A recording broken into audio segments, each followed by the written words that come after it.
Hər vaxtınız xeyir olsun dostlar. Mən sizin informatika müəlliminiz Tayrova Nihal. Bugün sizlərlə 17 may 2026-cı il tarixində keçirilmiş magistratura üzrə qəbul imtahanının ikinci cəhdində istifadə olunan informatika suallarının izahlarına baxacağıq.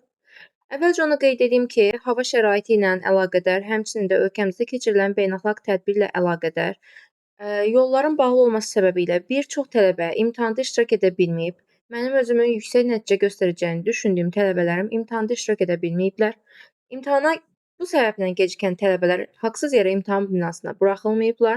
Bundan ötürü hər kəs öz səsini dimə çatdırmalıdır. Sizdən də çox xahiş edirəm ki, hər kəs öz şikayətini info@dim.gov.az saytında, daha doğrusu e-mail ünvanına bildirsin. İmtahana girə bilməyən tələbələr üçün mütləq şəkildə yenidən imtahan təşkil edilməlidir. Yəni çünki bu uşaqlar bu qədər vaxt hazırlaşıblar və qarşılığında imtahanda iştirak edə bilməyiblər. İmtahan pulsuz deyil. Bu uşaqlar imtahana pul ödəyirlər. Hazırlaşmaq pulsuz deyil. Bu uşaqlar hazırlaşarkən pul ödəyirlər. Amma bunun qarşılığında əvvəlcədən düşünülməli olan bir şey düşünülmədiyi üçün imtahana girə bilməyiblər.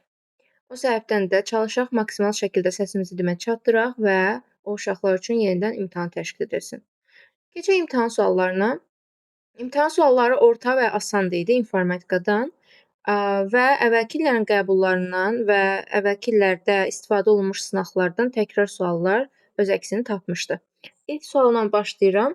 Sənədin birinci səhifəsinin nömrəsini müəyyən edin. Bundan ötürü mən buradakı hissəyə baxmalıyam. Burada yazılıbdır ki, page 103 of 107. Yəni, bu deməkdir ki, ümumi 107 səhifəsi var bu sənədin. Kursor hal-hazırda 103-cü səhifənin üstündə dayanıb və 103-cü səhifənin nömrəsi 106-dır. Biz belə suallarda balaca bir tənasüb qururduq. Deyirdik ki, əgər 103-cü səhifənin nömrəsi 106-dırsa, bu da məndən birinci səhifəni soruşur da, düzdürmü? Bəs o zaman birinci səhifənin nömrəsi nədir? Buna da x qoyurdum. Və qeyd etmişdim ki, bununla bunun arasındakı məsafə, bununla bunun arasındakı məsafəyə bərabər olmalıdır. 103 üstəgəl 3 bizə 106-nı verirsə, o zaman 1 üstəgəl 3 götürməliyəm bu hissəni. Bu da bizə 4 qiymətini verəcək. Yəni B variantı doğru cavabımızdır. Növbəti suala baxaq. Şablon əsasında yeni təqdimat yaratmaq üçün hansı tabdan istifadə olunur? Bu bizdə əvvəlki illərin qəbullarında bir neçə dəfə istifadə olunmuş sualdır. Dimin Dövlət Qulluğu kitabında da öz əksini tapıb, ya Dövlət Qulluğu kitabındadır, ya da Dimin ümumi 10 dənə sınağındadır. Bu sual mütləq var. Deməli, faylın tabıdır onsuz da ki, yəni yeni bir təqdimat yaratmaq üçün faylın tabından başqa müraciət edə biləcəyimiz başqa heç bir yer yoxdur. Sualın doğru cavabı olacaq faylın tabı və bunu da praktiki şəkildə də, yəni daha doğrusu əyani şəkildə də göstərək. Baxın, burdan mən gəlirəm faylın tabına. Orada mənə deyir şablon əsasında, düzdürmü? Bunlar da şablonlardılar. Bu şablonlardan hər hansısa birini seçirəm və create sözünə klik edərək yeni bir prezentasiya yaratmış olurum. Növbəti suala baxırıq. Xana sayı, sətir sayı və sütun sayı ilə bağlı uyğunluq testidir. Birinci sualda deyir ki, xana sayını tapın. Xana sayını tapmaq üçün sətir sayını, sütun sayını bir-birinə vurmaq lazımdır. Əvvəlcə sütun sayına baxaq. Sütunlar hərflərlə işarə edilirlər. Ümumilikdə A, B, C, D olmaqla 4 ədəd sütun var burada. Vurulsun. İndi sətir sayına baxırıq. 4 ilə 10 aralığında verilib sətirlərimiz. 4 və 10-un özü də daxildir təbii ki də. Bu aralığı istəsəniz barmaqla sayaraq da tapa bilərsiniz və ya daha sadə qayda 10 çıx 4 üstəgəl 1 şəklindədir. 10 çıx 4 üstəgəl 1 burada verəcək bizə 7-ni. 7 dəfə 4-ün xana sayımız eləyəcək 28. Yəni 1-də B variantı. 2-də sətir sayı rəqəmlərin sayıdır. 2 ilə 19 arasında verilibdir sətirlərimiz. 2 və 19-un özü də daxildir. Və 19 çıx 2 üstəgəl 1 qaydasına görə ümumi 18 dənə sətir var burada. Və 3-də isə B3, Y10 diapazondakı sütun sayını tapın. Sütunlar hərflərlə işarə edirlər. B, C, D, Y olmaqla ümumi 4 dənə sütunumuz mövcuddur. Beləliklə sualın doğru cavabı olacaq D variantı. Keçdik 24-cü suala. Birinci mülahizədə qeyd olunur, doğru mülahizələri istəyir bizdən. Case texnologiyası mürəkkəb informasiya sistemlərinin yaradılmasında tətbiq olunur, doğrudur. 2-də kompilyatorlar translyator adlanan xüsusi proqram vasitələrinə aiddir. Translyatorların iki növü mövcuddur: interpretatorlar və kompilyatorlar.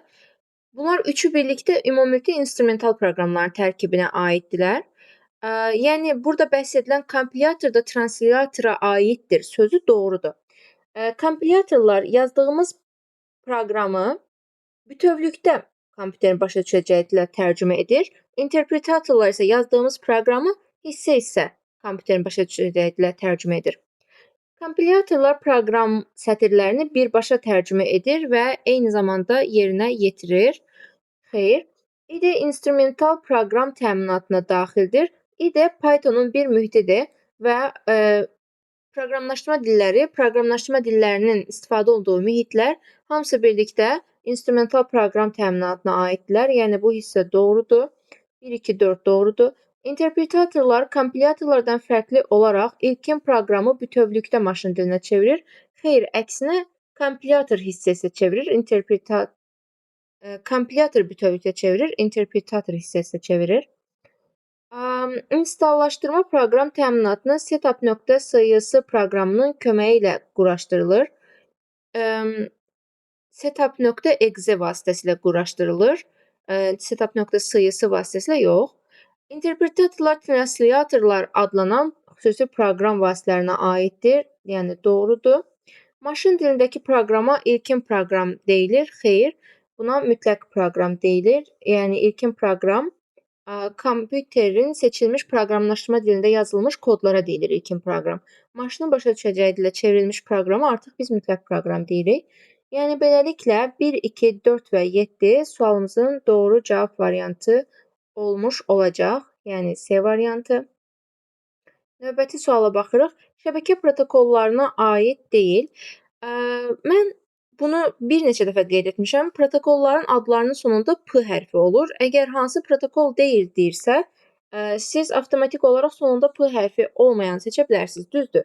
İnformatikada elə deyil. Yəni o demək deyil ki, bütün protokolların adının sonunda P hərfi var. Yer üzündəki bütün protokolların adının sonunda P hərfi yoxdur. Amma bizim proqramımızdakıların hamısının adının sonunda ən azından P hərfi var. Ona görə də ISDN-ni rahatlıqla seçə bilərdiniz birbaşa. Burada FTP File Transfer Protocol, SMTP Simple Mail Transfer Protocol olacaq. Yəni ki, maillərin göndərilməsi üçün istifadə olunan protokol. TCP/IP internetin baza protokolu, POP3 elektron poçtların qəbul edilməsi üçün nəzərdə tutulan protokoldur. ISDN isə modemin növlərindən biridir. 26-cı suala baxırıq. Demək, uyğunluğu müəyyən edin. İnternetə qoşulma növü kimi. İnternetə qoşulma növü kimi burada biz ADSL seçə bilərik. ADSL həmçinin modemin növlərindən biri kimi də gedir. Yəni modemin növü, internetə qoşulma növü fərqi yoxdur. Bu sualın doğru cavabı burada B variantı olacaq. Şlüz protokolu, şlüzlərin 2 ədəd protokolu mövcuddur. IGP, Internal Gateway, yəni daxili gateway protokolu. EGP, External Gateway protokol, yəni xarici gateway protokolu. Burada IGP versiyasını verib bizə, yəni 2 də D variantı uyğun gələcək. İnternetin əsas baza protokolu kimi isə TCP/IP protokolu gedir. Buna da C variantı uyğun gələcək. Yəni beləliklə A sualımızın doğru cavab variantıdır. Uyğunluğu müəyyən edin. Bu informasiya təhlükəsinə aid olan bir sualdır. MAC ünvanı filtrasiyası. MAC ünvanı filtrasiyası şəbəkədə yalnız seçilmiş fiziki ünvanlara giriş imkanı verən bir təhlükəsizlik növüdür. Yəni evdə tutaq ki, 3 adam yaşayırsınız və sizdə əgər 3 adamın telefonu və ya kompüterinin MAC ünvanı şəbəkədə tanıdılıbsa, sadəcə həmin 3 adam qoşula bilir. MAC ünvan fiziki ünvan deməkdir bu arada həmçinin. Əgər 4-cü adam evə qonaq kimi gəlirsə, internetin şifrəsini bilsə belə o qoşula bilmir, çünki onun MAC ünvanı tanıdılmayıb. 1-ə uyğun gəlir D variantı. SSID gizliliyi bu şəbəkə adının gizlədilməsidir. Yəni əgər sizdə SSID gizliliyi mövcuddursa, o zaman sizin modemin adı şəbəkədə görünmür. Buna 2-yə uyğun gələcək. A variantı VPN Virtual Private Network deməkdir. Yəni trafikinizi, sizin internetdəki trafikinizi şifrələyərək istifadəçi adınızı qoruyur. Buna da uyğun gələcək Y variantı. Ümumilikdə Y variantı sualımızın doğru cavab variantıdır. Keçdik 28-ci suala.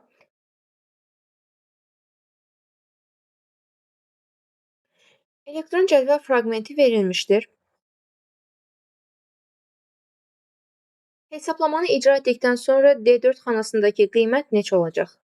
İlk öncə D4 xanası bu hissədir. Buranın cavabını tapa bilmək üçün mən gərək buradakıların da cavabını biləm. Çünki burada yazıbdı ki, S1-dən D3-ə qədəri topla. S1-dən D3-ə qədər dediyi hissəyə bax bunlar da aiddir. Ona görə əvvəlcə oradakı düsturların cavablarını tapıram. Deyir ki, əgər A1 B1-dən böyükdürsə, demişdim ki, if şərti funksiyalarında ilk öncə verilən şərti yoxlayırsınız. Əgər verilən şərt doğrudursa, şərtdən dərhal sonra gələn, doğru deyilsə, şərtdən sonra gələn ikinci belə deyək ki, nüans yerinə yetirilir. Deməli, A1 B1-dən böyükdürmü deyə soruşur. A1 3-dür, B1 4-dür. 3 4-dən böyükdürmü? Xeyr. Cavab doğru olmadığına görə mən ikincini əsas kimi götürürəm. Yəni C4 sualım doğru cavab olacaq. C4-də isə 6 yazılıbdır. Buranın cavabı 6-dır. İkinci də len C1 minus 6.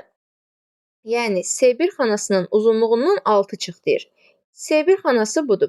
1, 2, 3, 4, 5, 6, 7, 8, 9, 10. Burada 10 dənə simvol var. Bəziləriniz belə bir səhvə yol vermiş ola bilər. Count A, B4. Buranın işləməyə çalışmış ola bilər bu misalı. Mən qeyd etmişdim ki, əgər verilən misalın funksiyanın qarşısında bərabərlik yoxdursa, oranı siz mütləq şəkildə mətn funksiyası kimi qəbul etməlisiniz və ora düstur kimi yox, mətn kimi baxmalısınız. Mətn kimi baxıram, burada 10 verir cavab. Ondan da 6 çıxsam, buranın cavabı 4 qalacaq. Sonra deyir ki, count if A1-dən C3-ə qədər 3-dən böyükdürsə. Yəni A1-dən C3-ə qədərki diapazonda, yəni bu diapazonda 3-dən böyük olan qiymətləri say. 1, 2. Ümumilikdə 2 dənə qiymət burada 3-dən böyükdür və yekunda bunları cəmləməyimi istəyir. Əvvəlcə C1-dən D3-ə qədər cəmləyirəm. C1-dən D3-ə qədər dediyi hissə bu hissədir. Buranı cəmləyirəm. Burada cəmləyə biləcəyim 2 plus 6 elədi 8 plus 2 plus 4 elədi 14. Əlavə olaraq A1-dən B2-ni də cəmləyib bunun üstünə gəlirəm. A1-dən B2-yə qədər dediyi hissə də bu hissədir. Burada cəmləyə biləcəyim 3 üstəgəl 1 üstəgəl 4 var. Dırnaq içində verilən qiymət sayılmır. O mətn kimi sayılır. Ona görə onu götürməyəcəm.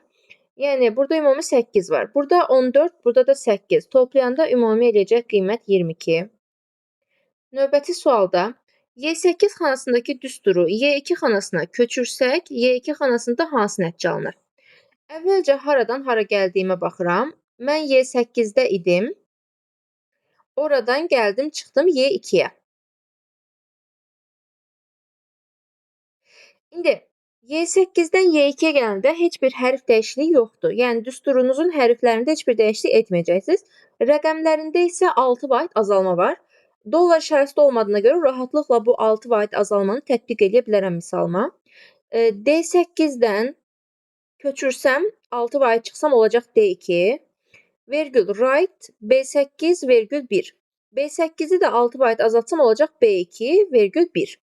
Vergül 1 ilə işim yoxdur. Çünki mən buradakı rəqəm dəyişikliyini ünvanlara tətbiq edirəm. Adi təkcə yazılmış rəqəmlərə tətbiq etmirəm. Yəni çalışıb burada -6 olar, -7 olar deyə düşünürsünüzsə, bu 1 çevrilib. Elə bir şey yoxdur təbii ki də. İndi nə edəcəm? Düstur power düsturudur. Funksiya power funksiyasıdır. Power funksiyası qüvvətə yüksəltməkdir. Qüvvətə yüksəldərkən birinci tərəf olur əsas, ikinci tərəf isə onun qüvvəti. Yadınızda saxlayın ki, right, length və left funksiyası mətn funksiyasıdır. Bu deməkdir ki, bu funksiyaların cavabı mətn olaraq alınır. Yəni o funksiyalardan çıxan cavablar text cavabları olaraq çıxırlar. Və power funksiyası riyazi funksiyadır. Riyazi funksiyalar bir tərəfi ədəd, bir tərəfi mətn kimi olanda value xətası verirlər. Bəzi istisnalar var təbii ki, indi o istisnalara gedib çıxa bilmirəm. Amma bu misalda power funksiyasının əsası riyazi, yəni number tipində, qüvvəti isə text tipindədirsə, bu sizə dəyər xətası verəcək, value xətası verəcək. Yəni sualın doğru cavabı olur A variantı. Növbəti sualda hansı bənddə alqoritmin diskretlik xassəsi verilmişdir? Diskretlik xassəsinin bir digər Azərbaycanca adı kəsilənlik deməkdir. Yəni alqoritm bir addımı bitməli, bir addımı kəsilməli və bir addım kəsiləndən sonra digər addıma keçilməlidir. Bu isə variant olaraq qarşımıza C variantında çıxır. Alqoritmin bütün addımları müəyyən ardıcıllıqla icra olunur və bir addımın icrası başa çatdıqdan sonra növbəti addıma keçilir. Yəni C variantı doğru cavabımızdır. 31-ci suala baxırıq. Verilmiş faylların yollarını istəyir. Bu da təkrar suallardan biridir. Bir neçə dəfə böyük ehtimal ki, mənim videolarıma baxmısınızsa bu sualla qarşılaşmış olarsınız. C var, bütün hamısı təbii ki də C baş kataloqu ilə başlayır. Birinci faylımız, fayllar həmişə yolun sonunda olurlar və genişlənməyə sahib olurlar. .doc, .jpg, .bmp-yə sahib olan hissələr fayllarımızdır. Protokol.docun yolu belədir. C-dən yola çıxıram, data qovluğuna daxil oluram, oradan documents, oradan referans, oradan da protokol.doc. Yəni C data document referans protokol.doc, C data document referans protokol.doc. Bu doğrudur. İkinciyə baxıram. C-dən yola çıxıram, dataya gəlirəm. Datadan isə birbaşa düşürəm picture-a. Çünki dokumentə düşmək məni protokola çıxardır. Mən monitor JPG-yə çıxmaq istəyirəm. C data picture monitor.jpg, C data picture monitor.jpg və sonuncusu C data picture cd.bmp. Yəni burada D variantı sualımızın doğru cavab variantıdır. Burada isə qrafikaya aid bir sualdır. Vektor qrafikasının minimal obyekti nədir? Vektor qrafikası xəttlərdən təşkil olunan qrafikadır. Minimal obyekti də beləliklə xəttdir, yəni 1B variantı. Orijinal təsvirin ayırd etməsi, yəni keyfiyyət ölçüsü kimi DPI, yəni dots per inch götürülür. Hər düymə düşən nöqtə sayı kimi götürülür. 2-yə uyğun gələcək A variantı. 3-də isə uyğun gələcək C variantı. Yəni raster qrafikasının minimal obyekti olacaq piksel. Raster qrafikası nöqtələrdən, yəni piksellərdən təşkil olunan bir qrafika növüdür. Ümumi düzgün cavabımız olacaq C variantı. Aşağıdakılardan hansı təqdimata baxış rejimi deyil, yəni təqdimatın görünüş rejimlərindən biri deyil? Təqdimatın ümumilikdə 5 görünüş rejimi mövcuddur. Bunlar Violent tabının tərkibində yerləşirlər. Normal, outline view, slide sorter, notes page və reading view. Burada isə print layout verilib. Print layout olacaq Word-dəki görünüş rejimlərindən biri. Yəni PowerPoint-a aid deyil. Ona görə B variantı sualımızın doğru cavab variantıdır. Növbəti sualda onluq say sistemində verilmiş 2 üstü 3 üstəgəl 8-in kvadratı üstəgəlsin 7 vurulsun 8 üstü 3 ifadəsinin qiymətini 16-lıq say sistemində göstərin deyir. Bunu təbii ki, bir neçə fərqli üsulla yerinə yetirmək olar. Ən böyük ehtimal ki, bir çox tələbənin, mənim tələbəmin də etdiyi kimi, etdiyi üsul bunları normal toplamaq. Toplayanda 3656 cavabı alınır. Deməli 8-in bu 8 plus 64 plus 7 vurulsun 512 belə iş toplayıb aldığınız cavabı 16-ya bölərək 16 say sisteminə keçirərək yaza bilərsiniz. Amma tələbəm böyük ehtimal ki, bölmədə səhv edib. Yəni doğru cavabımız Y variantıdır. Bu çox adama bu üsul daha rahat gələcək təbii ki də, amma əgər istəsəniz, mən bunu variantlarda qeyd eləyərsiniz. Əgər istəsəniz, mən bunu sizin üçün 8-lik say sistemində göstərib, alınmış cavabı 8-likdən 2-liyə, oradan da 16-lığa keçirmək qaydasına göstərə bilərəm. Və yaxud da başqa bir qayda ilə də göstərə bilərəm, amma baş qarışdıracaq nüanslardılar. Yeri gələndə daha uzun gedə biləcək nüanslardılar. Ona görə də elə çox da böyük bir rəqəm verilməyib onsuz da toplayıb 16-lıq say sisteminə bölərək keçirmək də, yəni asan üsullardan biridir. Çətin bir şey deyil yəni. Sonra keçdik 35-ci suala. Burada Lokal kompüter şəbəkəsinə bağlı bir sualdır. Router, yəni marşrutlaşdırıcı, çox sağ olsunlar tərcümələri ilə bir yerdə veriblər. Bu da bizə çox böyük kömək eləyir. Marşrutlaşdırıcı qurğusu bilirik ki, OCI modelinin şəbəkə səviyyəsində işləyən bir qurğudur və müxtəlif marşrutlaşdırıcı sözünü yadımızda saxlamışdıq. M. Həm müxtəlif topologiya, həm də müxtəlif protokollu şəbəkələr birləşdirirdi. O da uyğun gəlir bizdə Y variantına. Modem demişdim ki, harada telefon xətti sözünü gördünüz, bilin ki, orada söhbət modemdən gedir. Keçmişdə evə telefon xətti çəkmədən internet çəkmirdilər. Oradan yadınızda saxlayın. 2-də uyğun gələcək D variantı. Konnektor isə nazik kabelləri şəbəkə adapterına taxa bilməyimiz üçün bizə lazım olan başlıqdır. 3-ə də uyğun gələcək B variantı.